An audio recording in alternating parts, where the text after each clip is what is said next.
السلام عليكم ورحمة الله وبركاته. اللهم صل وسلم وبارك على سيدنا محمد وعلى آله وصحبه وسلم. أهلا بكم في فيديو النهاردة. عاملة في الفيديو بقى بسكوت كده 10 دقايق كده، ما شاء الله اقتصادي جدا. طالع بصراحة نتيجته هايلة قوي. إن شاء الله يعجبكم بجد. بص ما شاء الله التسوية طالعة بجد تحفة. اللون حلو قوي من تحت كده وما شاء الله عليه. بص كسر بسهولة، ناعم، مقرمش في نفس الوقت، مقرمش من بره وناعم من جوه. وصفة هايلة يعني، يا ريت تجربوها. هنشوف بقى، ندخل على على المقادير بتاعتها. معانا بيضة اقتصادي جدا اهو، بيضة واحدة مع فانيليا. طبعا حطينا بيض يبقى في فانيليا. نص كوباية سكر بودرة. هنضرب بالمضرب اليدوي عادي، مش محتاج اي حاجة يا جماعة، بمنتهى السهولة كده بيتعمل على طول. بس يختلط بس البيض كده مع السكر كده حلو.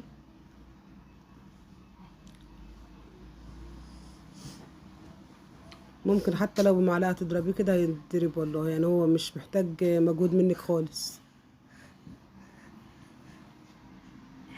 بعدين حاجة حلوة للأولاد كده، مع كوباية شاي، مع كوباية نسكافيه. معانا هنا نص كوباية زيت على سمنة. ممكن تبقى زيت بس، ممكن تبقى زبدة وزيت، ممكن تبقى زبدة بس. بس بصراحة هو الميكس ده أحلى بصراحة من الزيت لوحده. يعني أنا بصراحة مش بحب خالص البسكوت بصراحة بالزيت. ما بحسش كده بيطلع طعمه حلو زي ده، ومش بيبقى بالنوعمية دي بصراحة، يعني بيبقى ناشف شوية. فلو احسن لو استخدمته ميكس كده يبقى احسن. ضربت كده بس، ضربتهم مع بعض. معايا هنا كوبايه ونص دقيق. هنزل بقى ايه، بس هسيب بس معلقتين ولا حاجه كده لحد ما اشوف بس السوائل هتاخد الدقيق ده كله ولا لا. معايا معلقه صغيره بيكنج باودر. هنقلب بالمقادير، بص بالمعلقه. يعني هي مش محتاج منك حتى ادوات ولا مجهود. هنقلبه كده مع بعض. هو مش بيتعجن طبعا، بنقلبه كده تقليب بسيط بس تمتزج المكونات مع بعضها بس.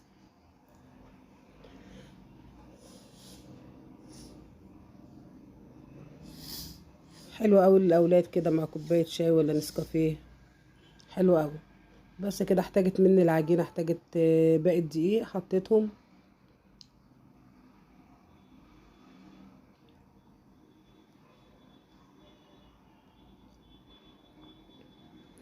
بس كده ابدا بقى، يعني ايه، الم العجينه بس بايدي، هي مش بتتعجن طبعا زي ما قلت.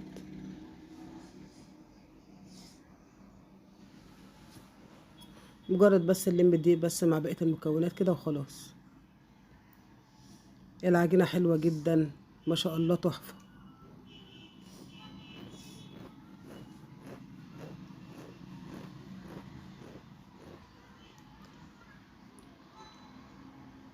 يا رب الوصفه تعجبكم كده، واتمنى كده اعرف رايكم في التعليقات كده في الوصفه.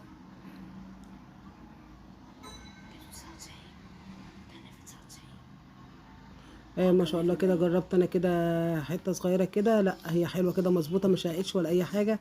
كده يبقى ايه العجينه كده تمام. نبدا كده نشكلها كده هجيب كده صينيه مدهونه كده دهنه بسيطه كده زيت، وهشكلها بشوكه. انا حتى كنت شكلت كام واحده كده اهو. بص ما شاء الله التشكيل حلو جدا وسهل، يعني مش محتاج منك اي ادوات. بس كده تاخدي بس ايه، يعني كل قطعه كده قد الليمونه الصغيره اهو، ما خدتش اي حاجه.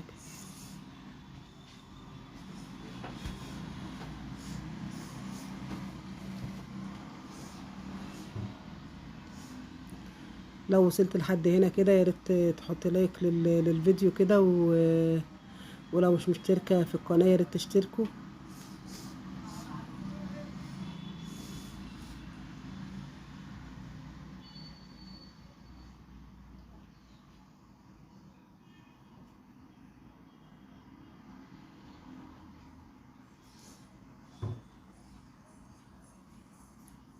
سهلة وبسيطة جدا، مش محتاج حاجة. الوصفة بصراحة في منتهى السهولة، ونتيجتها بصراحة مضمونة. النتيجة بتاعتها حلوة جدا بصراحة. كده خلصتها كده.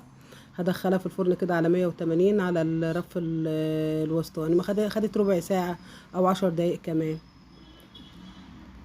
خدت بس كده، اول ما خدت وش كده من خدت وش من تحت لا، اللي استوى كده من تحت كده، حطيت كده شغلت الشوايه كده تاخد وش من فوق، وش كده بسيط كده ذهبي حلو قوي. بص ما شاء الله تحفه. يا رب تعجبكم بجد وجربوها بجد بالمقادير دي، حلوه جدا. بص ما شاء الله يعني، بص هشه جدا وناعمه كمان من جوه قوي، حلوه قوي قوي. يا ريت تجربوها كده وتعجبكم، واشوفكم كده في فيديو جديد ان شاء الله. والسلام عليكم ورحمه الله وبركاته.